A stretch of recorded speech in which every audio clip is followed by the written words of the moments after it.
Good evening, Trinidad and Tobago. Today is Wednesday, the 3rd of October. And we're going to get into it now. Sorry that I am 4 minutes late.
Because she was in love with a fan man. She used to open the church door just to pray on the head. Love that line. Oh, my granddaughter beats for a steel man. If it wasn't for you, girl, your daddy would have been so dread. David Rudder is a lyrical king. That is the same one who put out your mother because she was in love with this pan man. If it wasn't for you, girl, your daddy would have been so dread. Now she boasts into the neighbor next door, oh, my granddaughter beats. No, I like what he said. She used to open the church door just to pray on my head. I had a mother-in-law like that. She used to do that. Yeah? Anyway, since the budget, everybody's been asking me. In fact, they went and found my last year video, budgeting Gangnam Style, and sharing that.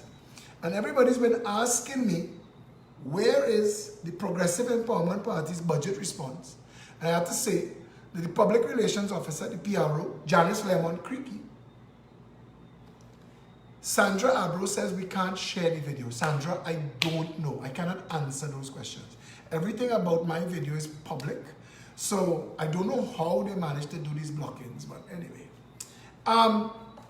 Yeah, so the PRO asked me that we defer our budget response to Thursday on the Frontline show, and it's going to be an extra long Frontline show, 2 hours long, and it's going to be a large part of the executive addressing budget issues.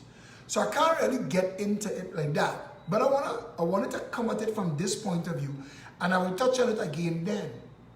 Because when people tell me this party and this one and that one, stealing PEP policies, just ask them one question. Just one question. How you arrived at that? Because I could show you my notes.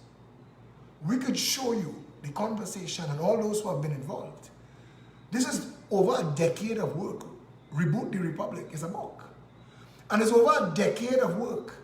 And it is so much refreshing, brand new information that no other political party has ever touched on like this one.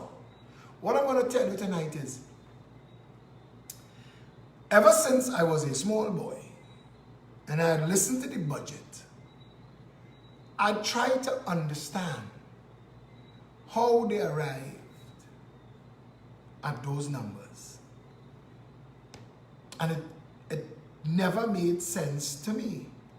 First of all, the Minister of Finance reading a document speaking of issues he multiples of issues that he is not qualified to speak on begs a lot of questions. Carol Vera, the volume is perfect. If you're not getting good volume, talk to Faris, talk to B-Mobile, talk to Flow, refresh your page. I can't fight this no more. We on VPN, we on all kind of bacchanal to try and safeguard the broadcast from all of the interference. They just have stronger black magic. Anyway, so we came up with this concept called for the critical and important issues. Now, if you ever hear another political party mention this, know that they heard it here first. Come up with this concept called Constituency Board of Supervisors for the critical and important things that go to make up a life. A supervisor of education, a supervisor of public health, a supervisor of public works, a supervisor of public utilities, and a supervisor of security, national constituency security. Those 5 supervisors working in tandem with the member of parliament brought representation to the people. It brought the cabinet down to the voter. Because no longer would the Minister of Finance ask the Minister of Works, who getting pavement this year? Who getting road? Who getting bridge? Because it wouldn't make sense. Rohan Sinanan was the Minister of Works and didn't know that the roads around the Prime Minister's office were in an atrocious state. He didn't know how to fix that. And if he doesn't know how to fix that, how could he know that Clark Road in a mess? How could he know that Point 14 in an absolute mess? He can't know. He doesn't care. He doesn't need to. That's not his job. You've not hired somebody who is responsible to all of the people. In fact, you've hired somebody who is only responsible to the PNM. So all he needs to do is do his K-Donna project and make sure all who don't have a mouth in the trough get to feed. That's his job. But having 41 public works supervisors meant that coming up to budget time, a progressive empowerment party Minister of Finance would invite budgets from all 41 constituencies. You see, when they stand up in the parliament and they read X amount of billion for health, and X amount of billion for national security, and X amount of billion for education, and X amount of billion for public works, you have no idea where that money is being spent. It's just X amount of billion. And that's why it's easy for them to steal, because there's no responsibility, there's no tracking, there's no metrics, there are no measurements, there are no deliverables, there's just X amount of billions. But under a progressive government, at budget time, each constituency would send its allocation request. Let's say Diego Martin West asked for $600 million. And in that $600 million, there would be works allocation, $140 million. Public health for Diego Martin West, allocation, $80 million. Education, Diego Martin West, $120 million. Public utilities, Diego Martin West, $90 million. And it would come to a total. And when you go into each of those documents, so education, Diego Martin West, a budget requisition from the supervisor of education for Diego Martin West has asked for repairs, renovations, construction, and other allocations from the Minister of Finance, who is speaking for the national drawdown, the national spend for the next year. The supervisor of public works for Diego Martin West would make a breakdown that we need a bridge repaired in this street, $6 million. We have these 3 quotes. That we need to pave these 16 roads, $15 million. We have these 3 quotes. We want to build this bypass. We want to fix these sidewalks. All of these items listed that the public works for Diego Martin West wanted these items done in the next 12 months. Education for Diego Martin West wanted these items done. Public health for Diego Martin West wanted these items done. So that would come to a collective requisition from Diego Martin West. And that would go to the Ministry of Finance. And the Ministry of Finance would collect 41 of those documents besides the national program. But the national program wouldn't be as big now that all of the constituencies are responsible for themselves, to manage themselves, to make sure that the roads are paved and the water is flowing and the pavements are proper and that the schools are proper and that public health is functional. Each constituency responsible for itself sent its budgetary requirements to the Minister of Finance. And the Ministry of Finance would go through all 41 and add them all up. And if it exceeds the spend that the government predicts or projects for the next fiscal year, they write back everybody and say, we need you to identify what is your top 70% and what is your bottom 30%. What could be deferred to next year in case we can't do it this year. If our projections, because we're projecting at $52 a barrel, but oil reached $72 a barrel, then we can hit all. But if it stay at 52 or drop, we can't hit all your allocations. So you need to tell us what is mission critical for public works for Diego Martin West or for Caroni East. What is mission critical for Tobago West? What is mission critical for Couva North healthcare, education? So that the Minister of Finance, now that everybody has agreed, the Minister of Finance has agreed with 41 boards on their allocations. He also adds the government's development plan budget to that and comes to the Parliament and he reads the budget. And the budget that he is about to read can't take 2 hours. The budget that he is about to read is going to take about 4 days because it's the national budget and you're going to approve the national budget. But it can't be an overview. $9 billion for national security. What does that mean? Mr. Speaker, the government is allocating $9 billion for national security thusly. And he could sit down. And the member of parliament in each constituency stands up and says, based on the requisition from my supervisor of security, we have requested $80 million. These 4 police stations, these 2 police posts, these cars, these trucks, this shot spotter, whatever, cameras, maintenance, whatever. Mr. Speaker, he get 5 minutes and he sit down. And each constituency speaks. And then he goes to education. Mr. Speaker, we've allocated $5 billion for education. Thusly, sit down again. And let each constituency explain what their share is for. And do that 5 times.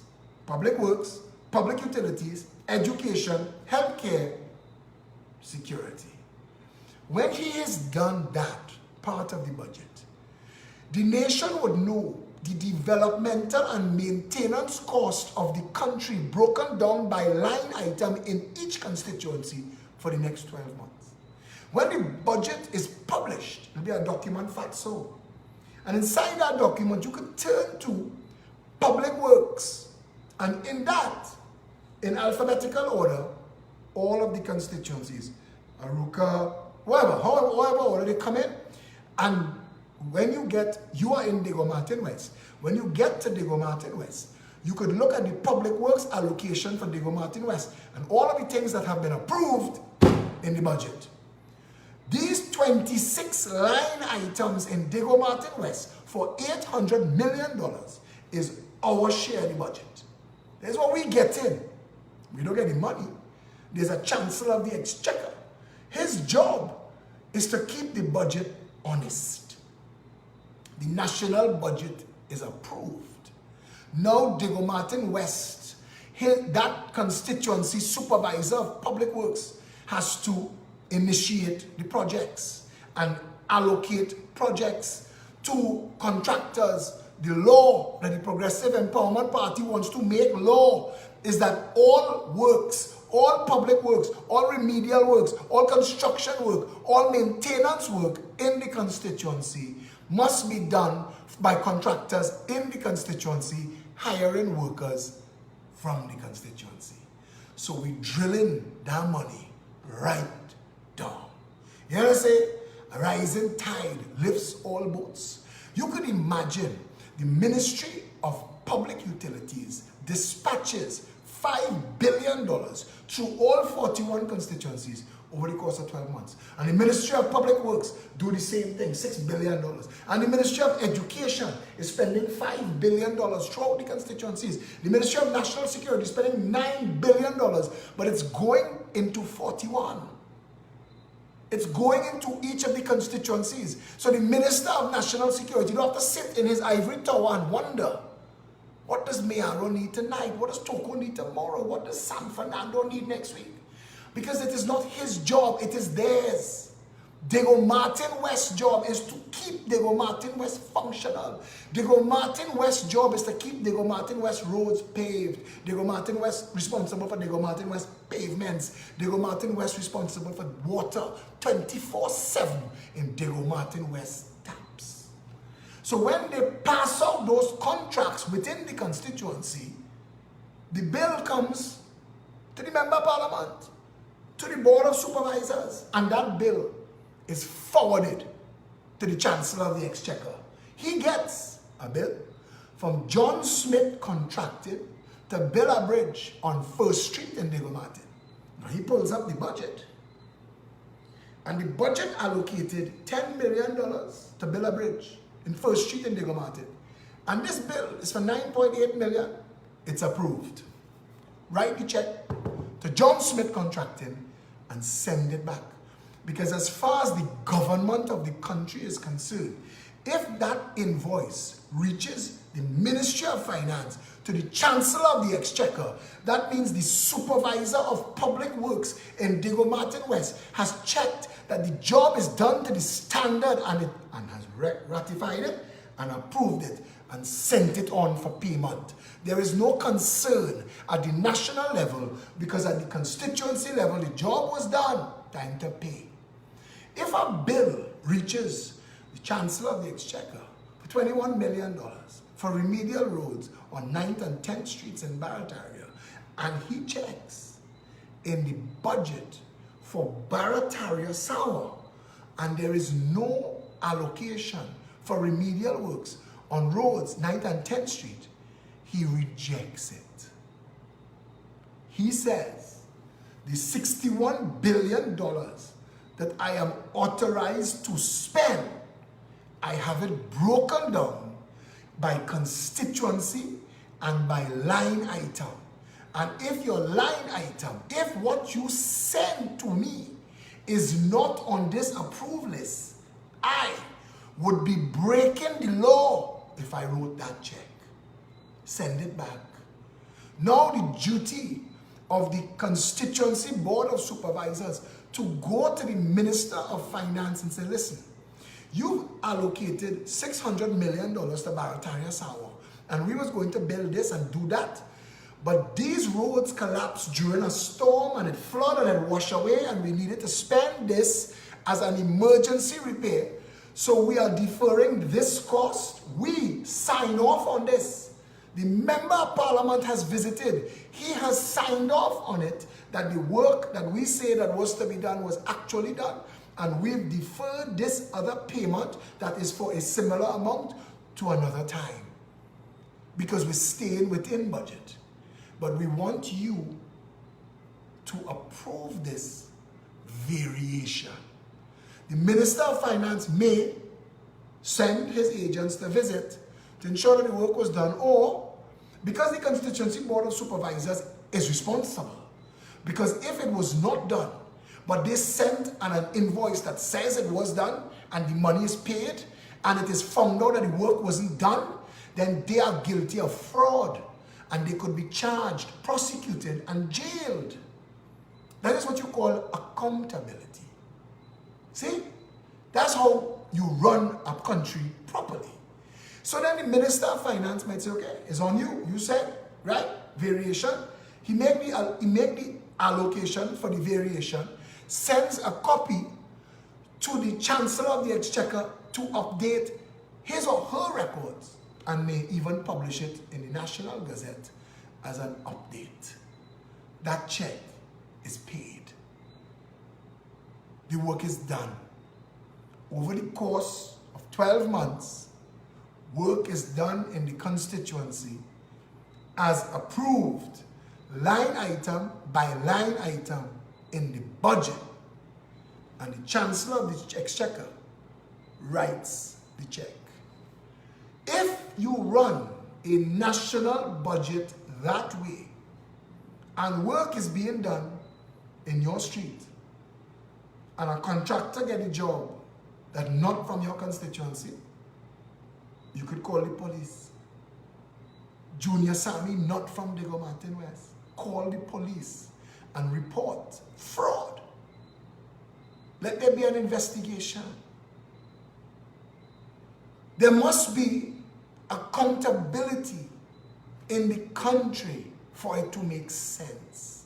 You cannot have a nation run by VAPs. You can't have policy on the hoof. You can't say, I feel this way this morning, so I'm doing this morning. No.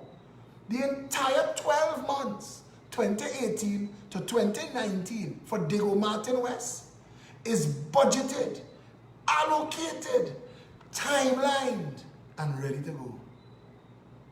The people of the constituency, if they have a problem, they go to the Constituency Board of Supervisors. What we found by creating this idea, we've made local government redundant, and we could abolish it. Because nobody is quite certain what local government does.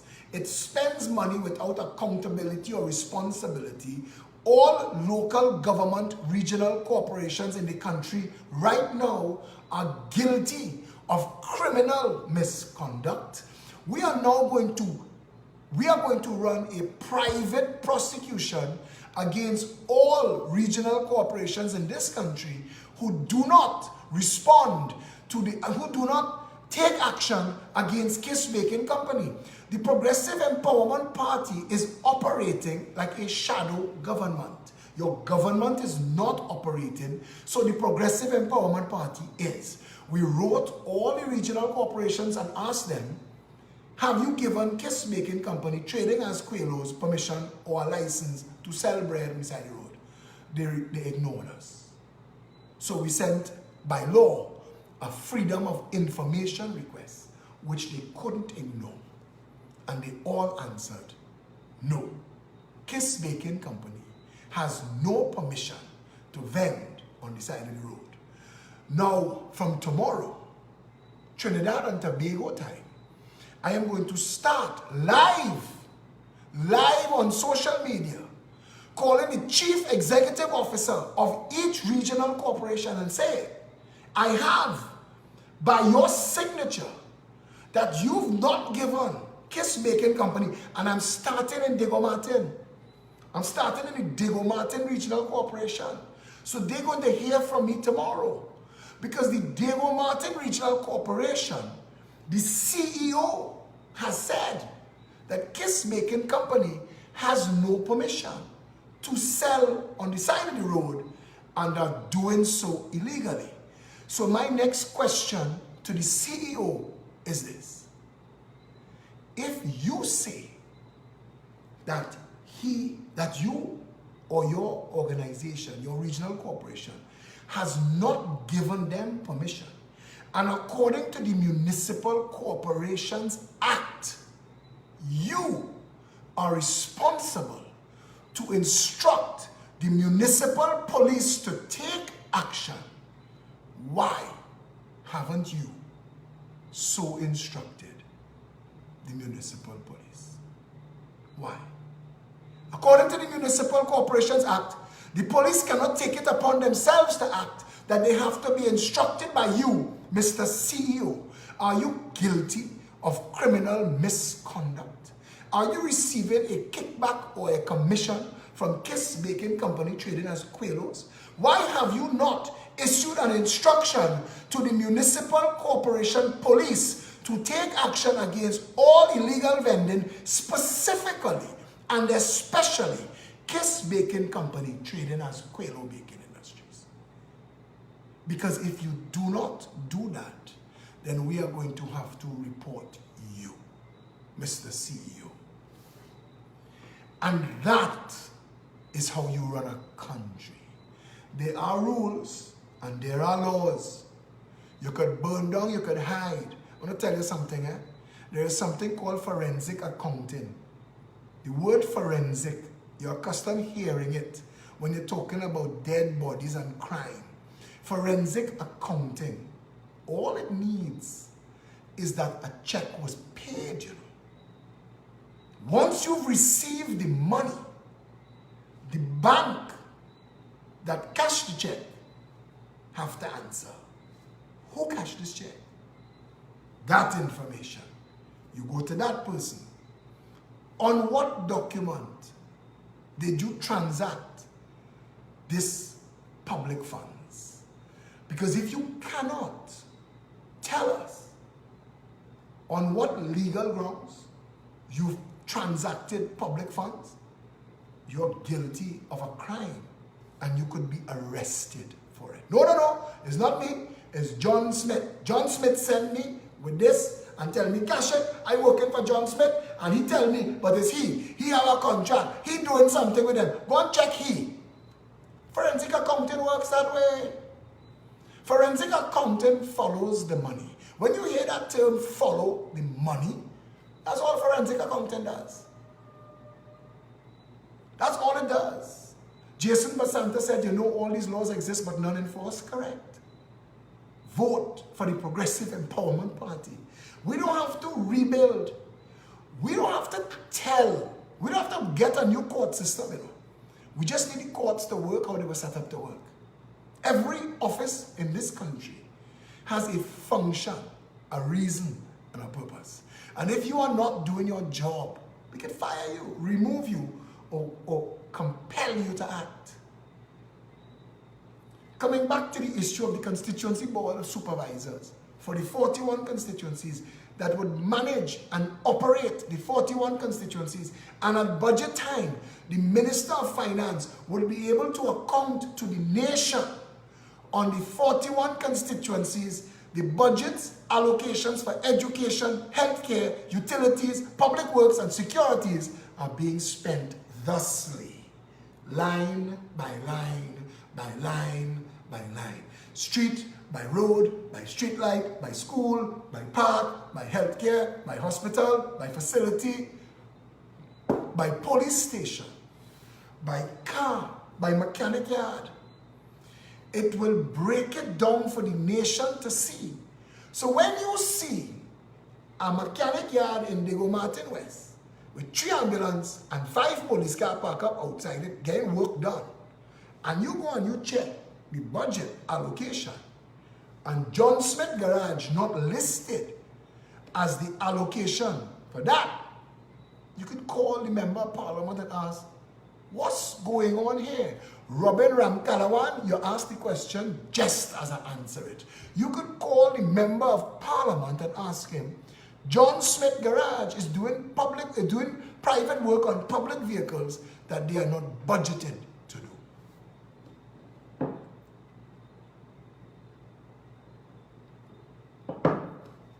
From the member of parliament, the food chain is straight to the Ministry of Finance.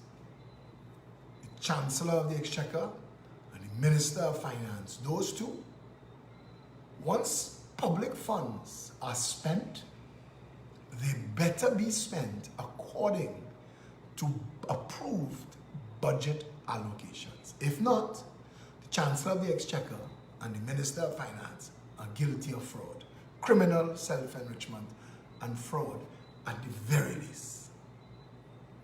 At the very least.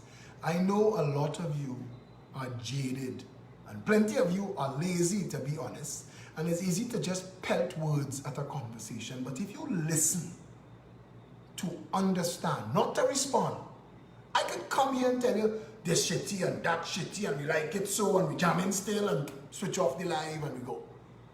But I'm actually telling you how this thing is supposed to work. Kerwin Sukram, we are talking about a better nation, not what you're accustomed to now.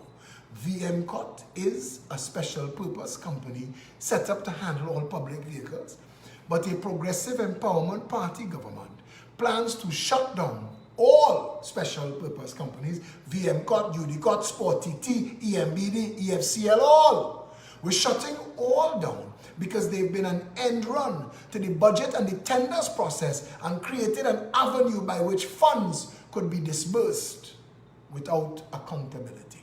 We want to make sure that the police vehicles and the ambulance vehicles and the fire engines in Diego Martin West are serviced and maintained in Diego Martin West, bringing public funds from the treasury right down to every man and every woman in the country. We want to make sure that like a rising tide lifts all boats, that all expenditure in this country starts and is approved at the bottom, paid at the top, and comes right back down to the bottom. No more overnight billionaires. No more Junior Sammies and Calcos and Kusals, Motilal Munans. They're done. No more Ishwa Galbar and Sings and Northern Constructions that start off with one backhoe when Pandey come into office and come out a billionaire. They're done. A proper run country. A proper run country. Trinidad is a dot. Nothing I am telling you here is brand new science. This is functional accountability. That's all it is. We've come to the nation and we've said that if you're going to operate Trinidad and Tobago, operate it with accountability. Make sure that your government, your prime minister, you see, you won't be able to elect jackasses to office anymore because you're not going to take jackass talk anymore. You're going to be asking questions. You're going to be asking questions in a government of 9 to 13 ministers. And we want to shrink it down to 7 fast. We actually envision this country where the Ministry of National Security and the Ministry of Education, both together, come under a massive ministry called the Ministry of Social Development and Management. Because those three things are supposed to work in harmony. That if you educate and manage your people properly, you give them hope and opportunity, you ensure that all of the things that we are signatures to the United Nations, that everybody has a chance at clean drinking water, a plate of food, shelter, a job. If we make sure that the people get those things, and that social development and management ministry is Kerwin Sukram, it is possible to meet me and the entire team every Saturday at noon, 19 Stanmore Avenue, Port of Spain. That's why the Progressive Empowerment Party is the only political party that has had a public meeting almost every week since it formed. If we miss 4 weeks, we miss plenty. Since we formed this party, we've had a public meeting that we've advertised and promoted and invited everybody to every Saturday at noon, where the entire team is there, so that you could come and have a conversation about everything. But we want a country, we envision a country where water 24/7 is the responsibility of the constituency, where you have a board of supervisors, and one of those people is the supervisor of public utilities. And if you don't have water for a day or two, that's who answers, not the minister. You don't need a minister of public utilities. You need supervisors of public utilities. We don't need a ministry of tourism. You need a department of tourism in the Prime Minister's office. We don't need a ministry of sport. We need a department of sport in the Prime Minister's office. All of a sudden, you have an accountable hierarchy of real leadership and governance. You see, the governor, the government, the word literally means to hold it all together and make it work. That's what it means. It don't mean stunt and pose and posture. That's not what it means. Government's job is to make sure all of the needs of the people are met. Water, food, shelter, a job. Everybody are entitled to those things. Once everybody start off at that baseline, then we could start talking development. That is why that super ministry is social development and management. We're going to manage 1.4 million people. We're going to make sure, because education comes under social development and management. But the Constituency Board of Supervisors have the supervisors answering to this ministry. And all of those supervisors answer directly to ministers. The Minister of Education speaks to the supervisor of education in each. All 41 supervisors come under the Minister of Education. All 41 security supervisors come under the Minister of National Security. So when you meet as a cabinet and you say that these are the goals, these are the deadlines, these are the targets for our national development this year, that we are going to reduce crime by 60%. And we're going to accomplish that by doing this in each of the constituencies. And you will go through each of the constituencies and you'll identify the problems, because Diego Martin West have different problems to Port of Spain South that have different problems to Toco Manzanilla, to Tobago East. There are different inherent problems. And you need to make sure that you're not trying to make one size fit all. You want to make sure that your security apparatus in each of those constituencies are set to fit the anticipated problem. So that the Minister of National Security meets with the 41 constituency supervisors of security and says, in your constituency, this is your problem.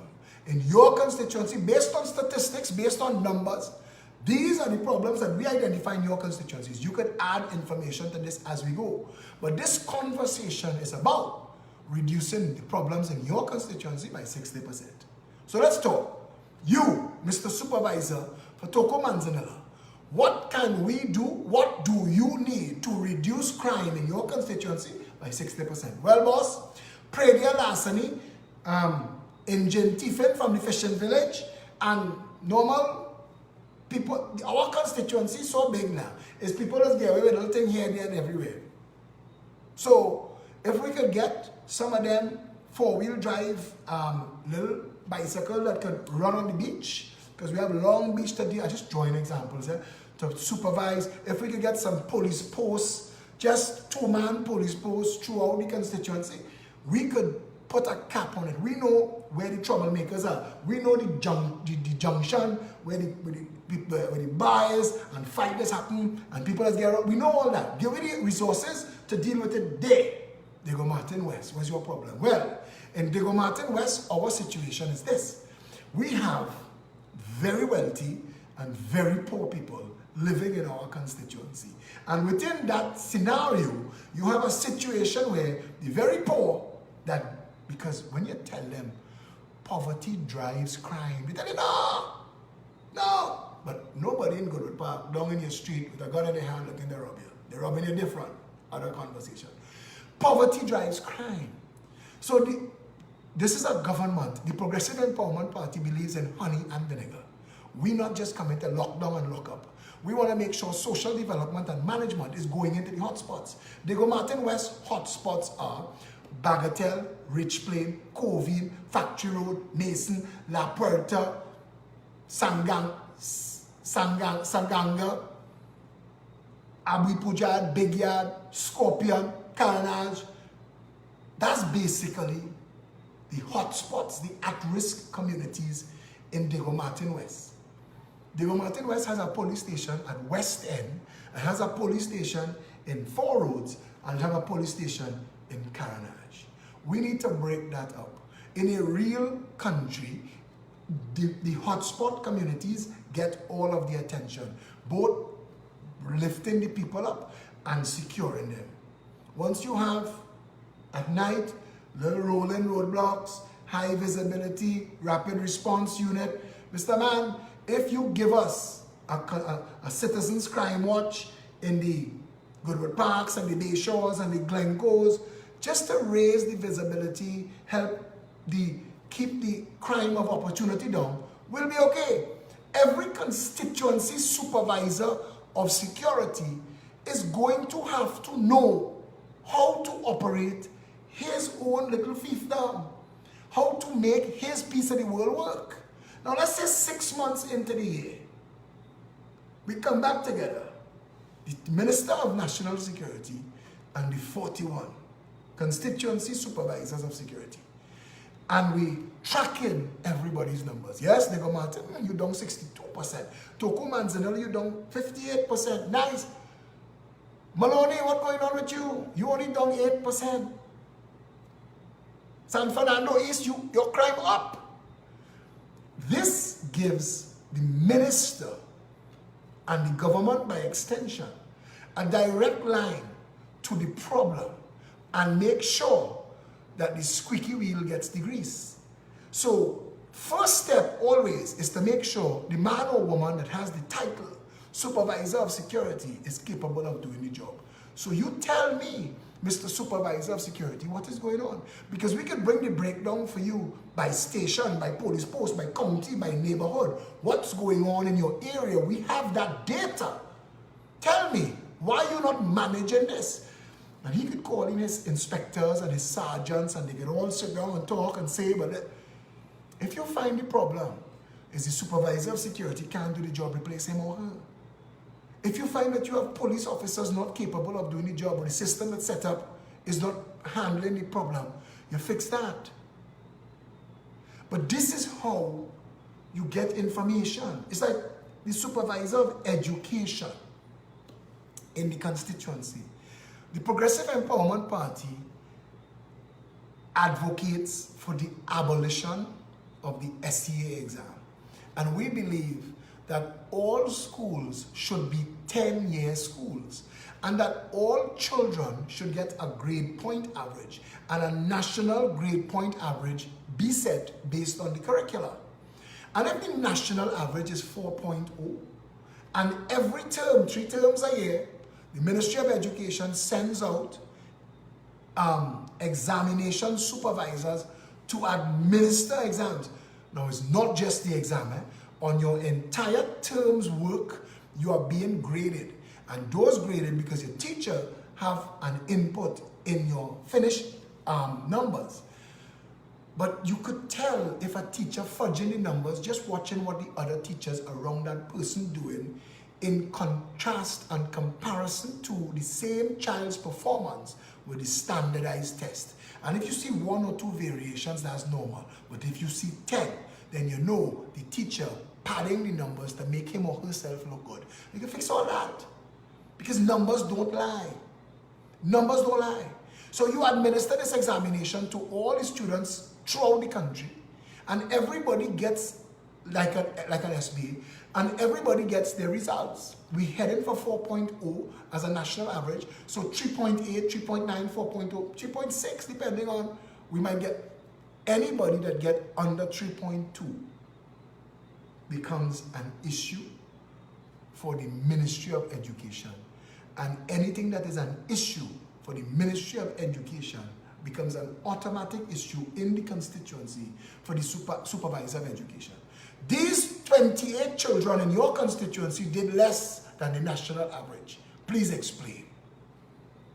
The supervisor has to go to all of the principals of all of the schools in their constituency where children did less than the national average and tell the principal, these 4 children in your school did less than the national average, please explain.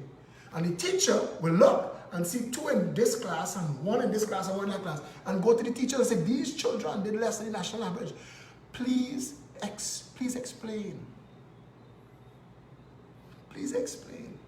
You see, all of a sudden, and if you could look and you could track and you could see that you have a child in the school that doing 3.8, 3.9, 3.7, 3.9, 2.9. Something went wrong in this child's life. That's an automatic red flag. Something is going wrong in this child's life. This is a cry for help. This is a conversation with the child. This is to bring social development and management through school counselors, and they bring the child in for a meeting and say, we notice a slight downward trend in your performance. You want to tell us what's going on? And if the child can't explain, they bring the parents and the caregivers in. What's going on? Well, father lost his job, and the child worried and distracted and removing house or whatever. But you get to understand immediately who needs help. Having an organization that is so hierarchical where you can go up and down the charts and find everybody who need extra lessons. Some might be living in a crime-ridden area and they're scared to sleep at night. Some just not getting food. We living in times where some people suffering from such bad poverty, they're not getting food. Social development comes in one time and give the family food cards. Now you know who need food cards. Now you know. This family needs some food cards, and I want to see, and you go as the Ministry of Social Development and Management, you tell the family, these food cards, you spend every month, you have to send me your receipts. Send them to my office, addressed to me, so that I know that food is being bought and fed to this child because I'm monitoring this child's performance in school.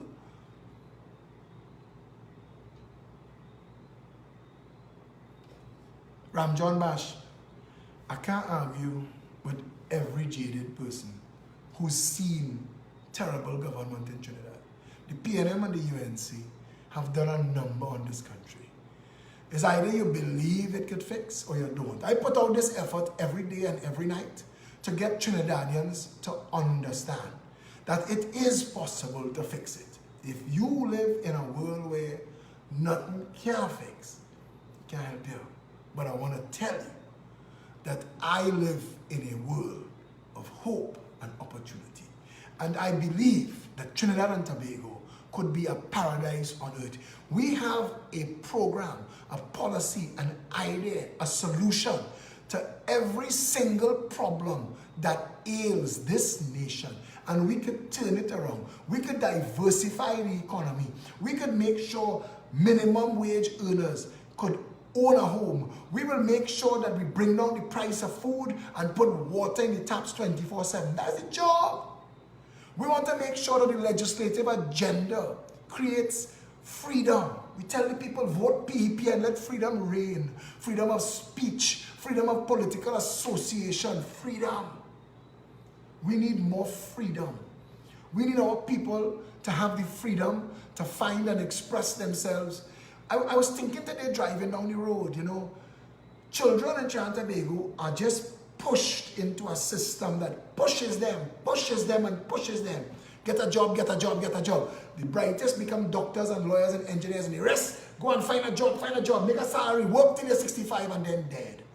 That's Trinidad and Tobago. We don't have an education system that understands that all children, all people are different. And that what what optimizes you, what turns you on, what makes you happy. There's a saying, work at something you love and you will never work a day in your life. Work at something you love and you will never work a day in your life. We must make sure that all through the child's scholastic career, they are exposed to different career options so that they could find what they naturally gravitate to, and you slipstream them into that. This nation needs doctors, and it needs lawyers, and it needs engineers.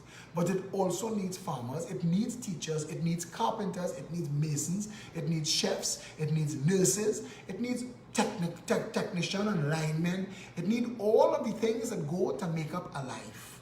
Not all of us should be driven by money, money, money, big house, big house, big house. Because that gets us nowhere. That leads us to the kind of society we live in now. Narco state, banana republic bullshit. We need to live in a country where all of our people get up to go to their shift. I have a cousin whose son is a police officer. She shared a picture of him today somewhere in the States, and the smile on his face and his uniform, and she says he just passed home to get lunch. And you could see her mother is one of the richest women in Trinidad, and you could see that this is what he happy doing. Give everybody the opportunity to find their best self. Hope and opportunity are two of the most powerful drivers in the development of any society. Let people tell you what they want to be and make sure that you facilitate to get that as a reality. We've never had that kind of management. We've never had that type of people-first government. We've never had real leadership. No government has ever said to you that like a rising tide, they hope to lift all boats. The Progressive Empowerment Party will outlaw poverty. We will declare war on poverty. Nobody in this country must go to bed hungry. We must make sure that by the middle of our first term, there are more jobs than people. That career and career options are a reality for everybody. We will create an environment where even minimum wage earners could own a home. Zero deposit, zero interest for 30 years. We will ensure that houses can be built in this country for $100,000 or less. Remove stamp duty, remove VAT and all of the taxes on all of the construction material. SABGA dominating the construction material market, no problem. If he can't drop his price, bring in construction material from all over the world. Bring it in bulk. Buy it in bulk so that bricks come down to $1 again. So that people could build and live in a home and raise their family. Once you put the home and the family back as the heart of the community, then the community works. And as a nation is a collection of communities, the entire country will fix. That's the truth.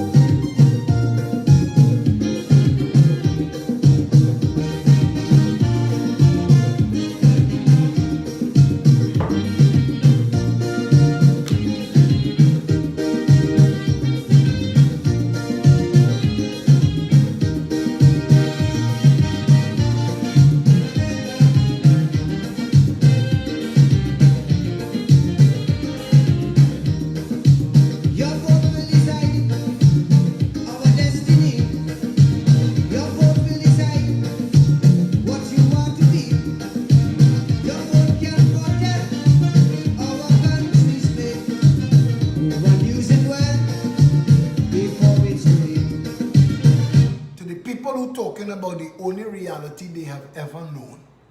The only way to change that is to change your reality. Barry Boudram, I hope that you get some kind of counseling. You're very negative. Bro, let's get positive.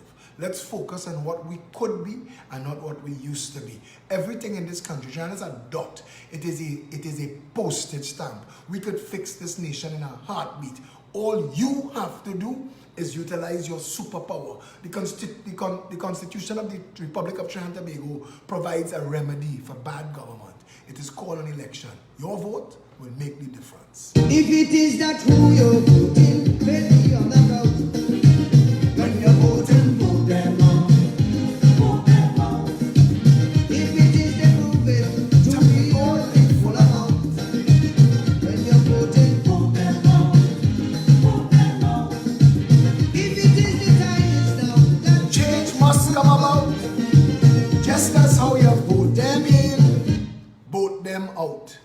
Tomorrow night, there's an extra long front line with host Janice Lemon Cricky, the Pep's PRO, Felicia Holder, myself, Richard Blaze, and Shari Wilson. I believe Anthony Defoe as well will be on.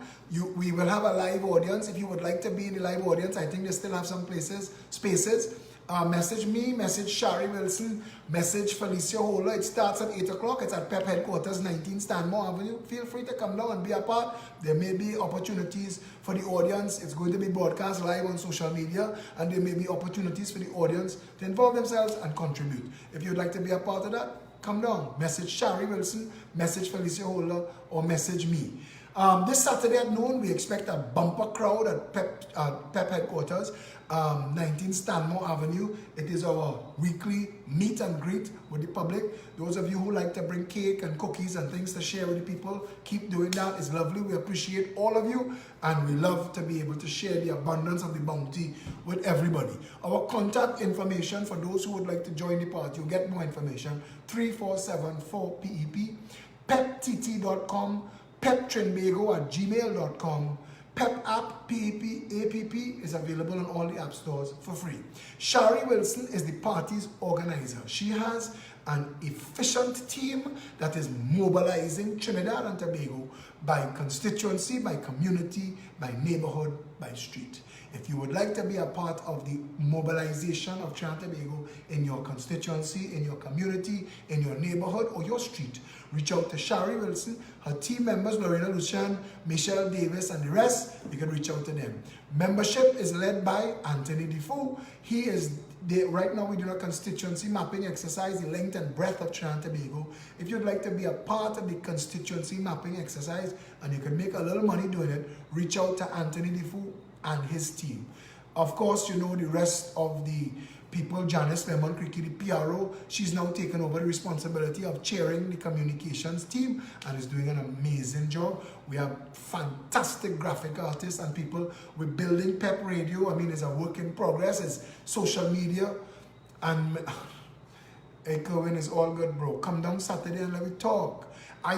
You hear my voice? This is what I do. Whole day. 9 meetings for the day. What kind of cookies? Oreos? This is an Oreo-free zone, panda.